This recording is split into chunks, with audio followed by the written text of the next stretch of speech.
Are you suffering from being diagnosed by either your friends or yourself with imposter syndrome? Keep watching. My name's Lisa Clifford, and I am a master trainer helping women just like you step into their true empowerment in that graceful, dignified way. And I have been working with people for 21 years, helping them get the clarity and the confidence and the self-belief to trust themselves and move into what they feel they were always meant for, whether that's clear right now or not. I think this word or this diagnosis gets bandied about dangerously. And I'm talking about imposter syndrome. And I believe that people that feel that they might have imposter syndrome, or that their friend or colleague has said, "Oh, I know what's wrong with you. You've got imposter syndrome."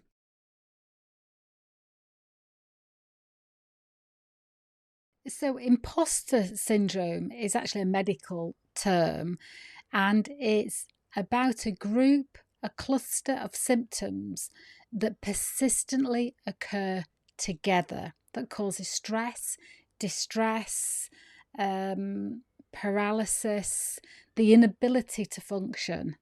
But what if actually you were just a highly conscientious person who is on a growth plan, who wants to progress, who wants to show up, who wants to do a great job, doesn't want to let anybody down, plans, prepares, practices.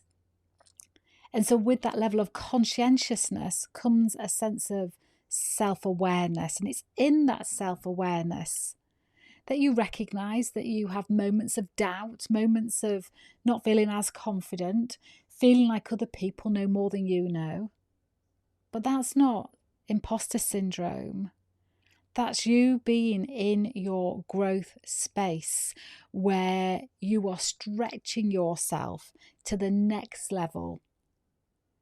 So I just want you to be aware that if you're saying that you've got imposter syndrome, that maybe you have moments of self-doubt, which are incredibly natural when you are in a high performance growth experience in your life. So just be gentle with yourself. Instead of saying, am I an imposter? Am I a fraud?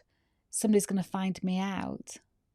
Just be really proud that you are consciously and consistently stepping up in spite of those feelings of being out of your familiar comfort zone. That you're courageous.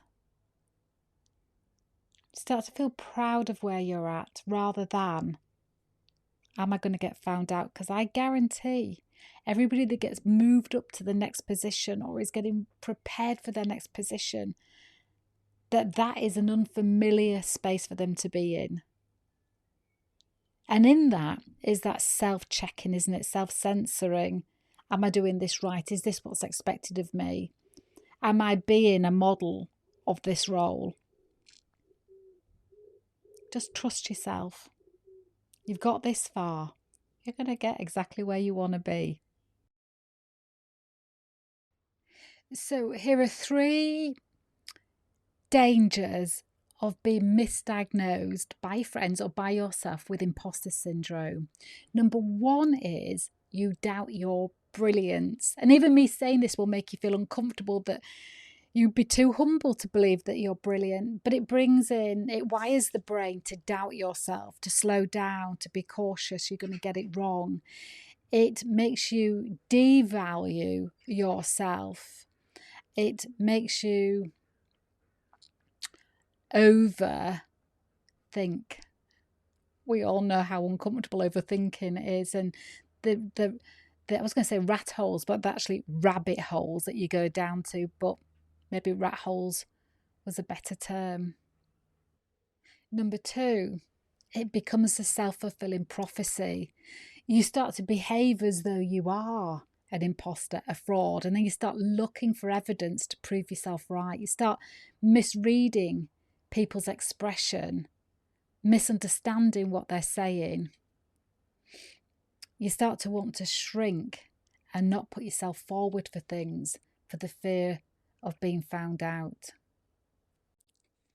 And number 3, it leads to burnout, because when somebody has been misdiagnosed with imposter syndrome, they overthink, they over-prepare, they go down every eventuality of what could happen.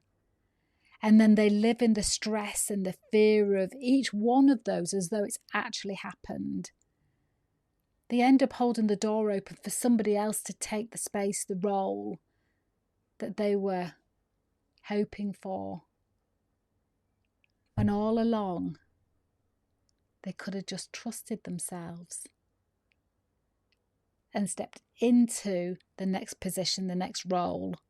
You see, the feeling of conscientiousness, of nervousness, of wanting to get it right belongs with growth, belongs with that next step. The two go hand in hand. So if you're feeling it, it's because you care. I hope that's been helpful.